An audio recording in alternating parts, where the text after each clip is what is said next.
Hey everyone, I am a 12k MMR support player and coach. Today I'll be answering one of the most asked questions in Dota 2. A student from Dota Academy posted a very good question. He is struggling with understanding when and where to farm as well as whether he should farm or let the other support farm. To understand this, I'll give you two key points.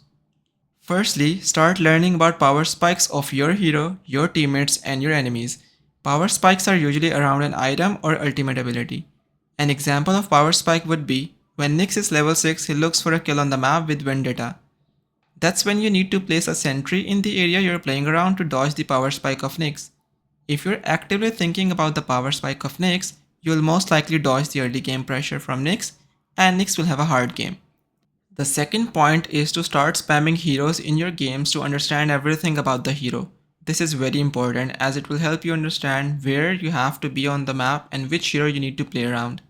Supports farm when there's nothing to do on the map. This usually happens when your core needs some items to be active, your spells or your teammates' abilities are on cooldown that are essential to team fight, or you want to dodge the enemy team completely because you're not ready to take the fight. Any situation when your team is not ready for the fight, that's when you farm. Understanding all of this will become possible when you will start thinking about power spikes of the heroes. Supports can farm by pushing a dead lane if they have the ability to push lanes and connect with their team as soon as possible. They can farm the enemy's jungle as well if it's safe. How do we know whether it's safe or not? Well, you need to have information of enemy heroes for that by reading minimap. Farm around your core so you're always ready to connect when it's required. When your core is farming the lane, you should farm the jungle around them, but focus on the riskier side where enemies may come from. If a gank happens, you can tank it and give your core a chance to run away. Some supports are really good at defending towers. You can stay under tower and farm enemy's wave. You get your gold plus experience and enemy cannot take tower. Example of such heroes are Trend Protector, Winter Wyvern, Ringmaster, Batrider, etc. Heroes that don't die easily if the enemy dives a tower. Now the question is, who should farm more, position 5 or 4? The map is so big that both supports can find farm if there's nothing to do on the map. Both supports shouldn't be farming in the same lane. In case you're playing from disadvantage and there is no space to farm for supports, then the farm priority depends upon who has a better power spike with items or levels. I'll break down some good and bad in-game examples that will help you understand this farming concept clearly. In this example, look at the game timer. It's almost rune time, so the objective of support is to secure power rune for his team. Power runes are really valuable if the enemy mid laner has a bottle. A good power rune can enable plays on the map and it can be considered as a power spike. After securing power rune, Tusk starts farming the enemy's jungle. Remember, supports farm when there's nothing to do on the map. Right now, Radiant doesn't have vision bottom, and if they start teleporting bottom one by one, it will take a lot of time.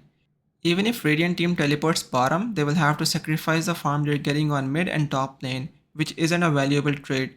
So Radiant is giving up on bottom tower and trading 2 lanes farm for it. Tusk is farming the enemy's jungle because he has complete information on enemy heroes that 3 heroes are bottom and 1 hero is mid, which makes his jungle area safe to farm. Tusk is also farming around his teammates, which is a really important thing to keep in mind while farming as a support. It helps you connect to your team if something happens. Good thing is, he's farming jungle, which means the enemy team has no idea where Tusk can be right now. Not revealing your position on map has an insane impact that people often overlook. Tusk has priority to farm in this case because he is about to get level 6 and Marcy is level 6 already.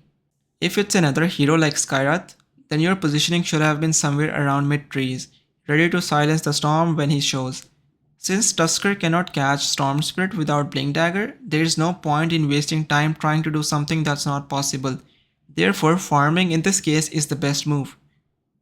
After some time, Dire ganks Vengeful at top lane, but it ends up in a team fight, and this was only possible because supports were playing around their cores, ready to connect in case enemy ganks.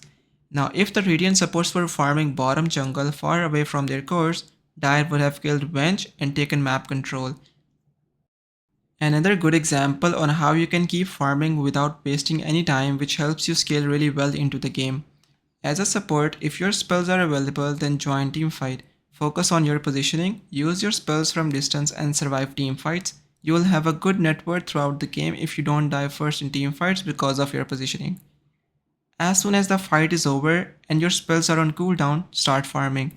You need to find a balance between farming and fighting. When your spells are available again, you need to get ready to fight. In most cases, that spell will be your ultimate ability.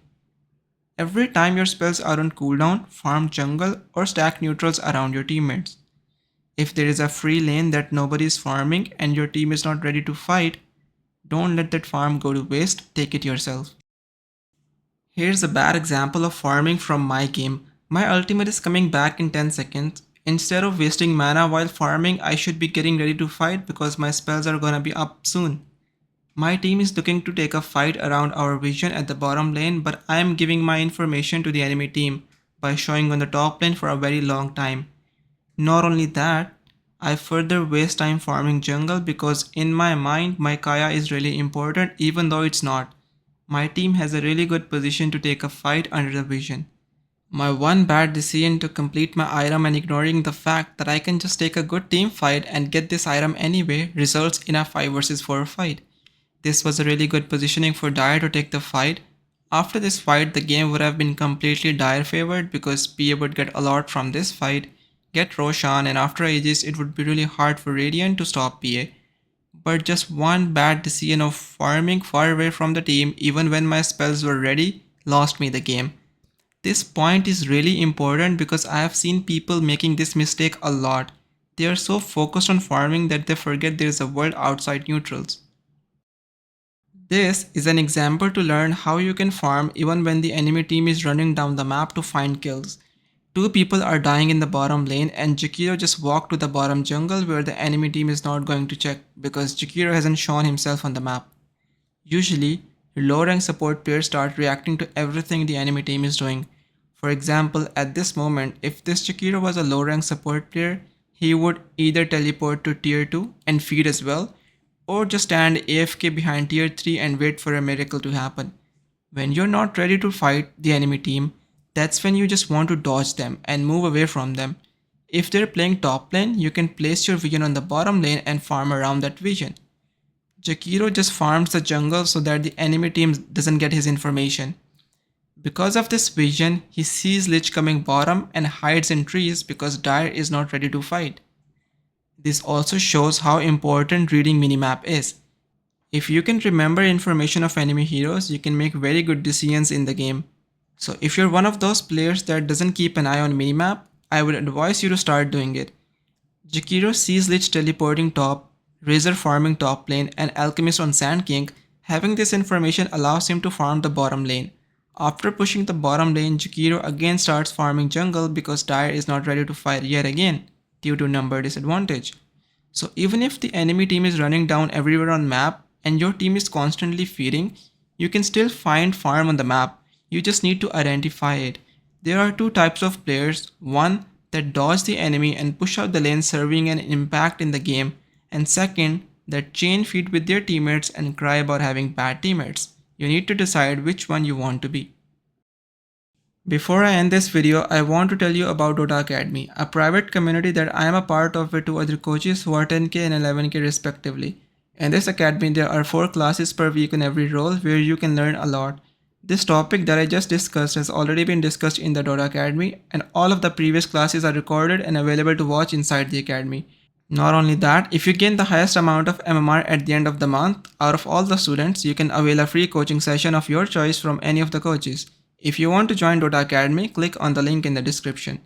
I also offer private coaching sessions that can help you improve your skills and become a better player just as they have from my previous students. Slots are open for October. If you're interested, you can join my Discord linked in description.